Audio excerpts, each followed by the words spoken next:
We've reached part 5 of our discussion of population genetics, and we want to focus on this idea of random mating and what it means to depart from random mating. So we'll be looking here as one of the assumptions is that, of course, they have to be large. We looked at effective population size in the last lecture. Now we're going to concentrate on random mating at this point.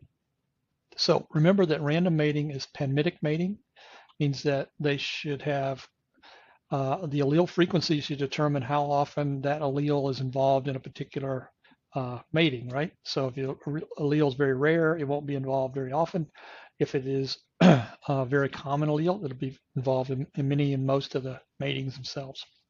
So if we depart from random mating, what can we end up with? Well, there are several ways, and we'll talk about multiple ways you can depart, but one of the outcomes is things like positive assortative mating.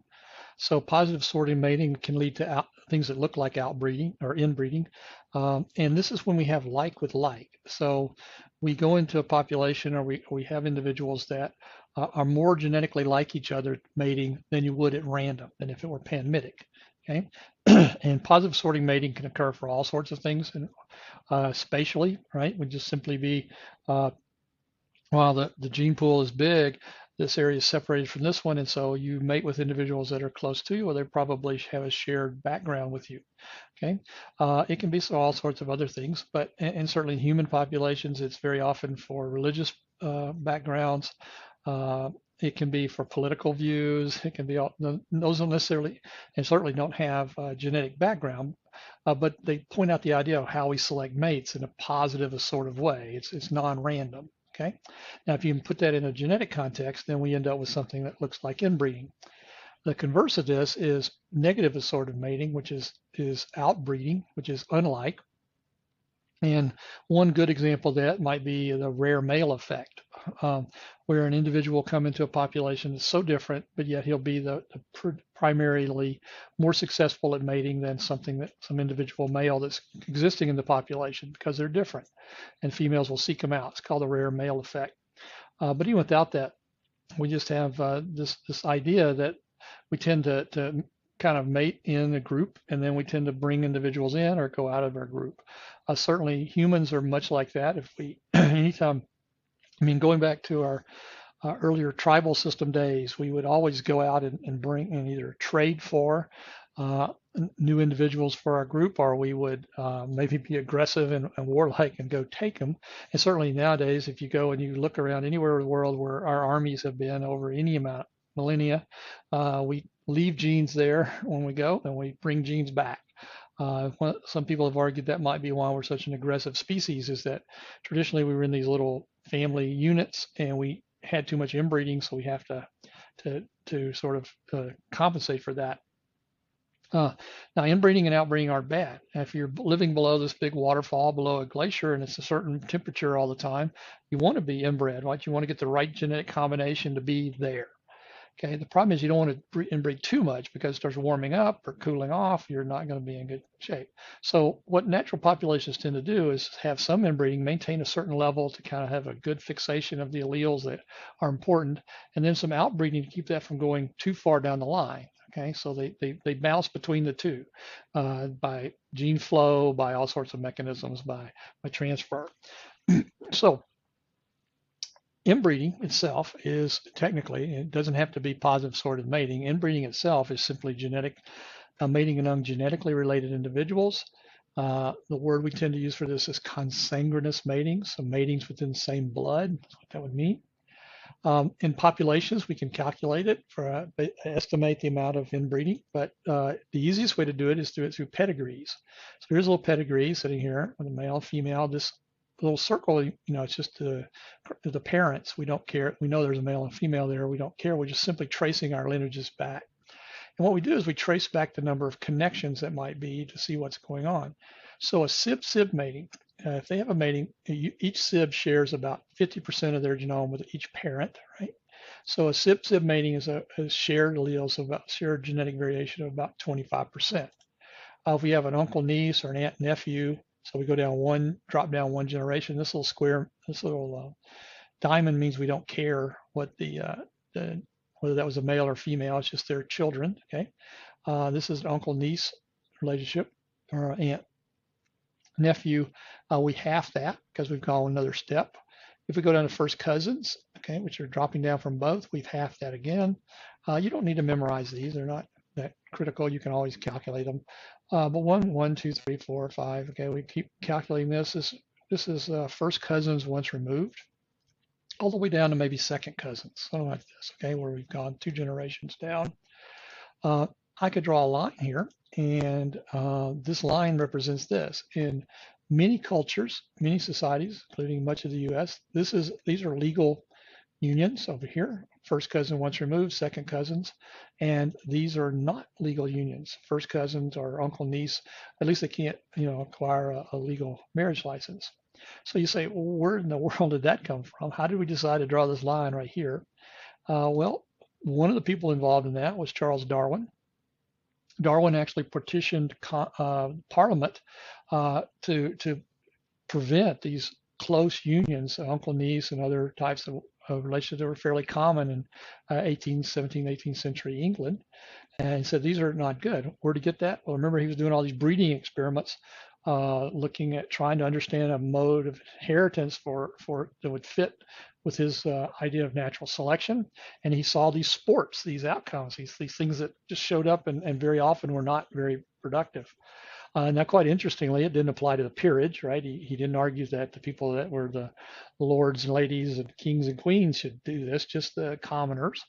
And himself, this is Emma, this is his wife, Emma Wedgwood, and they both had the same grandfather, so they were first cousins. So even in his own marriage, he was married to his first cousin, which was something he was arguing against. They're the descendants of the famous Wedgwood pottery outcome, pottery system, and the Wedgwood fortune that allowed him to. But why draw any line? That becomes the question. Why do we do this, right? Well, for a simple reason. If we mate among genetically related individuals, consanguineous matings, what happens if we always increase the frequency of homozygotes? Always. Doesn't matter how much is going on. Let's take an absolute extreme example. You've got these plants, they're out somewhere and they're fertilizing, they're sexually reproducing amongst spreading out their gametes and pollen.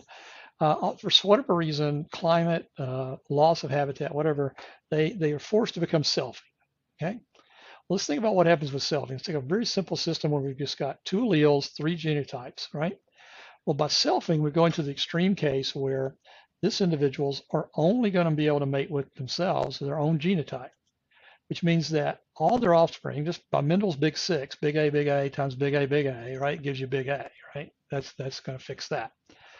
These guys, if they start selfing, are going to do the same thing, right? They're going to only be able to produce little a. The important ones then become these hets. And as you can remember from Mendel's big 6, if a het crosses with a het, you end up with a 1 to 2 to 1 ratio. 1/4 of them convert over to homozygotes on average for the dominant, or for the big A in this case. We don't know whether it's dominant or not. And another fourth goes to the other allele, homozygous, and only 1/2 of your progeny are expected to be hets like you. Okay. So what happens there is each generation you lose half of your individuals to either this homozygote or this homozygote. Okay. That happens each generation, and you start halving the amount of heterozygotes. So you start building up more and more and more of these guys over here. All right. Now, if you obviously humans aren't going to self or anything else, but if you replace this 1/2, that's the inbreeding coefficient essentially. If you replace that with what the average inbreeding coefficient is, you can see that you still start producing homozygotes. Ultimately, if you carry this through forever to infinity, you don't have anything left but homozygotes, right? Okay, so what's the big deal about having all these homozygotes over here? Well, think about what goes on, right? Most genetic issues, but problems, are in carriers or in the hets. If you start taking those individuals and they're producing more and more and more of these, say, recessive individuals over here, you're starting to see a massive increase in the proportion of these individuals, these homozygous individuals in the population. This can lead to what's called inbreeding depression. Okay? The idea that the population is now accumulating more and more individuals who aren't as fit, aren't as productive, functionally, reproductively functional, and maybe as the others. I mean, think about the extreme case where this is some type of recessive lethal. if you will. But it doesn't have to be that. It just has to be any type of genetic issue that where this individual is less functional than either of these two. It's called inbreeding depression. To measure that, we talk about things that are called lethal equivalences. A lethal equivalent is how many places in a genome, if you were in the recessive condition, would be lethal. In other words, be recessive lethals. Humans have a little over 4 lethal equivalences, and some, fruit flies have like less than 2. So you can inbreed a fruit fly probably a lot more than you could humans without seeing inbreeding depression. Some species have 20 lethal equivalences that you just basically can't inbreed them without almost immediately starting to see negative effects. Okay, but even in humans, I mean, here's an example. We go to Northern European and we look at the rate per thousand of some types of either miscarriages or anomalies, birth anomalies that you might have, and you see that some rate is maybe a little over 40 out of 1,000 at some measure in Northern European. If you go into British Pakistan, where this is the old British Pakistan, obviously, but the part that because Pakistan was an artificial construct of the British Empire, is one of the reasons there's been fighting there against India for so many years and Bangladesh. There's as much as 30% of the marriages are consanguineous, okay? And you see a doubling almost of the problems, both death, either stillborns, abortion, spontaneous abortions, or congenital anomalies, just from the fact that you have these consanguineous matings and you have this inbreeding depression, classic inbreeding depression, okay, brought on by the presence of these lethal equivalences. So what do we do to stop it? Well, there's what's called inbreeding avoidance. In most of plants and animals have this. One is dispersal, right? If you're a plant, you don't want your progeny all growing up right around you, so you try to make seeds that fly in the wind or to stick onto the backs of animals that come through, or maybe that are ingested by animals and then deposited nicely with a pile of fertilizer somewhere away. If you're an animal, then you tend to have your young disperse. Once many young reach sexual maturity or get close to it, they get chased out of the group, have to go live on their own or form other groups, but they're moving away, right? We've also seen things like self-incompatibility.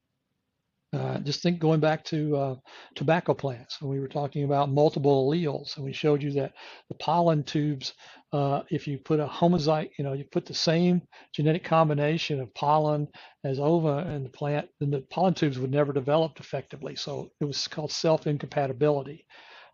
In humans, we do all sorts of things. We have incest taboos. Okay, these are ideas of you don't mate with your sister or brother. You don't or whatever. We have civil laws, we've codified it, and we have canon laws. We have laws that are based on religious ideas, and these vary widely among different groups and different religions, different countries about what these can be. Clinically, just to think about it, inbreeding in humans is defined as second cousin or higher. That's why I drew that line originally up there. So second cousins or higher are considered clinically to be part of inbreeding. Now this, is codifying it. It varies dramatically by states. We're here in Alabama. Alabama, it is legal to marry your first cousin. Okay? Other states, it's much broader, more strict definition of what it is. But here it is, you can legally go in and get a marriage license with your first cousin. Others, you have to be second cousins or at least first cousins once removed or whatever in order to form a codified union. Okay. Genetic counseling is faced with all sorts of issues about this, not just laws, but there's cultural differences, as you can imagine. If you go into sub-Saharan Africa, there's tribal relationships and who gets to marry who, and trading and the barter system with cattle and all that. The Irish travelers are known to be a sort of an isolated unit of people with their own culture and tend to choose mates within that culture. Some of the Arab countries as well. Southern India, very well known for this, the caste system, the tier system for wealth, and so there tends to be quite a bit of inbreeding within the caste itself, and so they can have a fairly high number. In fact, you can see what the number is here. It's a fairly large number. It's up here around average of an uncle-niece type of mating. So, in counseling, you have to think about all of these things, cultural and other differences, whether, you're going to have a situation like this, which is inbreeding, where you stay within the circle means you stay within the group, or whether there's outbreeding, or whether there's some combination of those things going on. thought I'd give you a couple examples, one from humans and then one from my own work in the past. A very classic example is the Habsburg Dynasty and what happened to it. It was a large political dynasty full of kings and queens and intermarriages amongst all these royal families throughout Europe back in the 16 and up into the 1700s. And this is what the dynasty looked like. This is their pedigree. These lines represent areas where you had individuals crossing over to mate and trading out. So you had sibs or relatives of others. And Maximilian, you may remember from many of these. And we go down to eventually down to Charles II of Spain. Okay. Now, if we look at that whole pedigree, the average inbreeding was about 0.68, which is higher than first cousin here. So it's up here slightly closer to uncle niece, although they're much higher. So it's up in here, this range right here somewhere.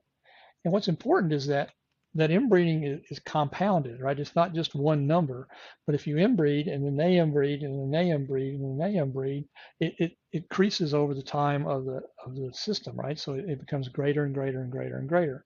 Eventually, it ended up being the last descendant of all this was Charles II of Spain around 1700, and that lineage died out because he couldn't produce any children. And he had this very classic facial profile as well as this prominent chin. That's all due to inbreeding, going back to this Charles II of Austria and down through the lineages. Highly inbred, all sorts of health issues, and again, never produced any heirs that led to things. So we had just inbreeding going on by having, and even though these were second cousins at some point, right? It wasn't hugely related. The collective process of all this inbreeding going on led to a very high level as you got toward the end. Okay. Now, my example comes back from those beach mice, okay, that I like to work with. A number of years ago, we reintroduced mice into an area. This is Destin. I showed you that earlier, a picture last lecture, but we had Destin up here, and the mice used to occupy this whole area all the way down to Panama City, down in here. Okay. Sorry about that. There we go. Not sure why that flicked off, but we'll go back to it. Sorry about that. There we go. Back to Panama City. And this is contiguous. Well, construction and all sorts of things eventually removed, and the only two places the mice were left were Topsail Hill, which we didn't discover until later, but the last known population was down on Shell Island. Grayton Beach had a nice state park, open area, so mice were brought from Shell Island, were brought here. They were there for about 15 years, doing okay. The population was there until we went and tested the genetics of the population. And when we did, we found out that the average relationship was somewhere between first cousins once removed and first cousins, meaning that even if there was panamitic mating, even if you chose randomly who you mated with, and mice can do that. They actually have olfactory cues that tell them who are close relatives. It helps them bond up into populations, but it also prevents some inbreeding because they can literally smell who's a cousin and who's not. But even if you could, in that population, the best you could do was somewhere up in here, and very often they were uncle-niece level matings. So the population had become highly inbred because there was no gene flow. There's no way for other mice to get there. So we decided, okay, we'll go back to Shell Island. We'll get some of the mice from there. Now, I understand these are federally endangered, so there's a lot of paperwork and a lot of things you really have to be careful with. Put them out here, thinking they would integrate in the population, bring in new genes, new genetic information. They didn't. Every one that we put out was lost. Either didn't incorporate, predators got them, or something else. We said, oh, it must be that they were older mice. We need to bring in young of the year. So we waited till the next year in the spring. And we brought in some more, and I think we had one successfully integrate in the population. And so it showed you that, this conservation ideas that we have, we can have populations spread all over the place, and don't worry, humans can bounce one animal from another. Doesn't necessarily work. There's lots of things that go on in these natural populations that can lead to issues. So here we had a population that, continued to inbreed. Eventually lost it, not from inbreeding, but because of development around the area and cats and all sorts of things. But the population disappeared over time. But even if we had been able to maintain it, we would have had to come up with some very, interesting ways we couldn't just take mice in and leave them and drop them off and hopefully they would integrate to the population and bring in new genetic information. That do something else.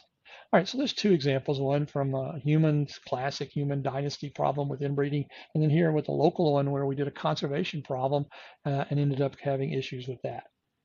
All right, that covers now the last two lectures, large population size, or being finite now, and the effective size, and now this concept of inbreeding and inbreeding effects and those things. What we want to move now to is covering these last things, drift, selection, all the others in the last lecture that we'll have.